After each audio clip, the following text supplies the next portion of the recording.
हरे कृष्णा। मेरे channel divine कोमल में एक बार फिर से आपका स्वागत है। सनातन धर्म के लोगों के लिए गंगा एक सामान्य नदी नहीं है, बल्कि यूं कहिए भारत की आत्मा है। गंगा भारतीय संस्कृति और सभ्यता की साक्षी रही है। गंगा एक सामान्य नदी नहीं है, ये भारत की अस्मिता को समेटे हुए है। गंगा धरती पर कैसे आई और इसे धरती पर कौन लाया, ये जानने के लिए पूरी वीडियो को अंत तक सुनिएगा। तो चलिए वीडियो को शुरू कर लेते हैं। महाभारत, रामायण, पुराण ही नहीं अपितु विश्व सभ्यता के प्राचीनतम ग्रंथों वेदों में भी गंगा का उल्लेख, गंगा की महत्वता को दर्शाया गया है। ऋग्वेद के एक श्लोक में यमुना, सरस्वती, अश्विनी, सुतरिधि, मरुतवृदा, सुषमा, अर्जिकिया आदि नदियों के साथ गंगा का उल्लेख गंगा की प्राचीनता का प्रमाण है। गंगा के मृत्युलोक में अवतरण संबंधी अनेक पौराणिक आख्यान पुराणों में मिलते हैं, जो परस्पर विरोधाभास लिए हुए हैं। पुराणों के अनुसार गंगा, लक्ष्मी तथा सरस्वती तो भगवान विष्णु की पत्नियां हैं। आपसी कलह और वैमनस्य के चलते ये तीनों मृत्युलोक में नदियों के रूप में चली आईं, जो मृत्युलोक वासियों के लिए वरदान साबित हुई।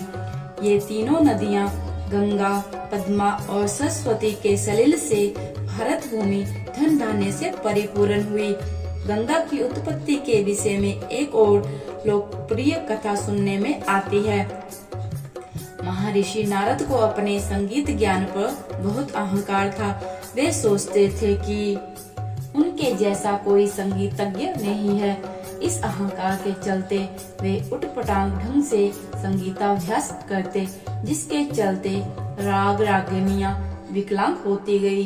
इधर नारद को अपने अहंकार के चलते राग रागिनियों की दशा का ख्याल ही न रहा। संपूर्ण संगीत शास्त्र विकृत हो चला। अंत में राग रागिनियों ने अपने दुख का कारण नारद मुनि को बताया। महर्षि नारद अहंकार के कारण अपनी भूल को नहीं पकड़ पा रहे थे। ये ठीक हुआ कि यदि देव अधिदेव महादेव संगीत अभ्यास करें तो राग रागिनियां सामान्य हो सकेंगी। ये कथा ये दर्शाती है कि व्यक्ति को सामान्य ज्ञान के मोह में अहंकारी नहीं होना चाहिए, बल्कि ज्ञान प्राप्ति के लिए सतत प्रयत्नशील रहना चाहिए। वैसे भी संगीत को नारद ब्रह्मा कहा गया है। संगीत साधना हो या कुछ और, सामान्य अहंकार के चलते देव ऋषि नारद जैसा साधक का भी पतन हुआ। अतः अहंकार का सदैव परहेज करना चाहिए। इधर अष्टवक्र मुनि स्नान करके आश्रम से लौट रहे थे। अपने सामने मांस का पिंड फड़कता देखकर क्रोधित हो गए। उन्होंने सोचा मांस पिंड उन्हें चिढ़ा रहा है। मुनि ने क्रोध में आकर कहा, यदि तुम्हारा आचरण स्वभाव सिद्ध हो तो तुम सर्वांग सुंदर हो जाओ, और यदि तुम मेरा उपहास कर रहे हो तो तुम मृत्यु को प्राप्त हो जाओगे। मांसपिंड ऋषि के वचन सुनते ही सर्वांग सुंदर युवक में बदल गया। आगे चलकर उनका नाम भगीरथ हुआ। भगीरथ अपनी माता द्वारा पूर्वजों की कहानी सुनकर सोच विचार में पड़ गए। एक तरफ संसारिक बंधन तथा दूसरी ओर पूर्वजों का मुक्ति का भार, किसे चुने? उन्होंने पूर्वजों को मुक्त दिलाना ही श्रेष्ठ कर समझा और राज्य का भार मंत्रियों पर छोड़ वंश उद्धार के लिए चल पड़े। गृह त्यागी होकर हिमालय क्षेत्र में जाकर भगीरथ ने इंद्र की स्तुति की। इंद्र ने गंगा अवतरण में अपनी असमर्थता प्रकट की तथा देव अधिदेव की स्तुति का सुझाव दिया। सौम्य भगीरथ महादेव को प्रसन्न कर उनकी आज्ञा से सृष्टिकर्ता की आराधना की। भगीरथ की कठिन तपस्या से प्रजापति प्रसन्न हुए। प्रजापति ने श्री हरि की साधना का सुझाव दिया। इस प्रकार ब्रह्मा, विष्णु और महेश तीनों ही भगीरथ की तपस्या से संतुष्ट हुए। अतः अंत में भगीरथ ने गंगा को धरती पर अवतरित करने की मांग की। विष्णु जी ने अपना शंख भगीरथ को देकर कहा, शंख ध्वनि गंगा को पथ निर्देश करेगी। गंगा शंख ध्वनि का अनुसरण करेगी। इस प्रकार शंख लेकर आगे आगे भागीरथ चले और उनके पीछे पतित पावनी त्रिपथगामिनी शुद्ध सलिल गंगा ब्रह्मलोक से अवतरण के समय गंगा 60,000 योजन विस्तृत सुमेरु पर्वत के मध्य अवध हो गई। इस समय इंद्र ने अपना गज ऐरावत भागीरथ को प्रदान किया। ऐरावत ने सुमेरु पर्वत को 4 भागों में विभाजित कर दिया, जिससे गंगा की 4 धाराएं प्रवाहित हुई। ये 4 धाराएं वसु, भद्रा, श्वेता और मंदाकिनी के नाम से जानी जाती हैं। वसु नाम की गंगा पूर्व सागर, भद्रा नाम की गंगा उत्तर सागर, श्वेता नाम की गंगा पश्चिम सागर और मंदाकिनी नाम की गंगा अलकनंदा के नाम से मृत्युलोक में जाने जाते हैं। सुमेरु पर्वत से निकलकर गंगा कैलाश पर्वत से होती हुई प्रबल वेग के साथ धरती पर अवतरित होने लगी। उसी समय महादेव ने अपनी जटाओं में गंगा को धारण किया। इस प्रकार गंगा अपने अहम भाव के चलते 12 वर्षों तक महादेव की जटा जाल में जकड़ी रही। भागीरथ ने अपनी साधना के बल पर शिव को प्रसन्न कर गंगा को मुक्त करवाया। शिव ने गंगा की धारा को अपनी जटा को चीर कर विंध्य सरोवर में उतारा था। ये सप्त ऋषियों ने शंख ध्वनि की। गंगा 7 भागों में विभाजित हो गई। मूल धारा भागीरथ के साथ चली। वह स्थान हरिद्वार के नाम से जाना जाता है।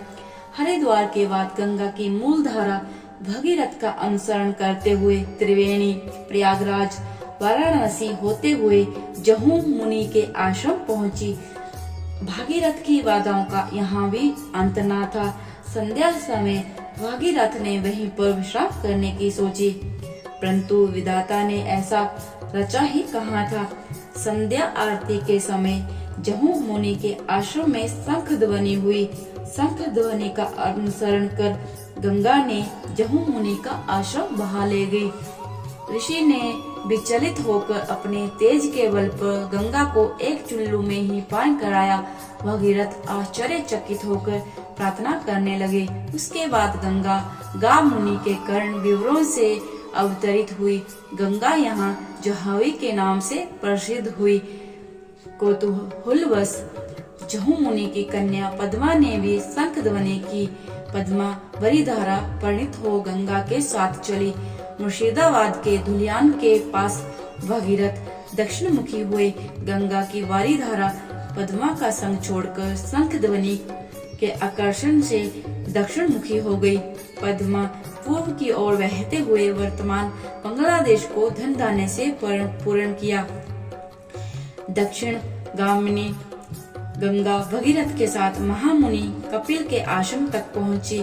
ऋषि ने वारी अपने मस्तक में लगाया। दक्षिण गामिनी गंगा भगीरथ के साथ महामुनि कपिल के आश्रम तक पहुंची। ऋषि ने वारी को अपने मस्तक पर लगाया और कहा, हे माता पतित पावनी करली कुलुष नाशिनी गंगे, पतितों के उद्धार के लिए ही तुम्हारा मृत्यु लोक पर अवतरण हुआ है। वारी धारा आगे बढ़ी। वशुम राशि फलवती हुआ। भगीरथ का कर्म यज्ञ संपूर्ण हुआ। धन्य हुई भारत भूमि, धन्य हुआ ईश्वरवंश। वारी धारा सागर में समाहित हो गई। गंगा और सागर का ये पुण्य मिलन गंगा सागर के नाम से विख्यात हुआ। आज भी वहाँ महामुनि कपिल की प्रतिमा सागर की फेनिल नील जल राशि उस विरल मिलन की स्मृति को संजोए हुए है। आज गंगा सागर एक ग्राम नहीं, भारतीय संस्कृति का संगम स्थल है। तो दोस्तों, ये कथा थी गंगा की उत्पत्ति, भागीरथ और गंगा का धरती पर आगमन। आशा करती हूँ अब आप सही मायनों में जान गए होंगे कि गंगा का धरती पर आगमन कैसे हुआ था। वीडियो पसंद आए तो चैनल को सब्सक्राइब कीजिएगा। ऐसी ही धार्मिक और आध्यात्मिक वीडियो को सुनने के लिए मेरे चैनल को बने रहें। हरे कृष्णा।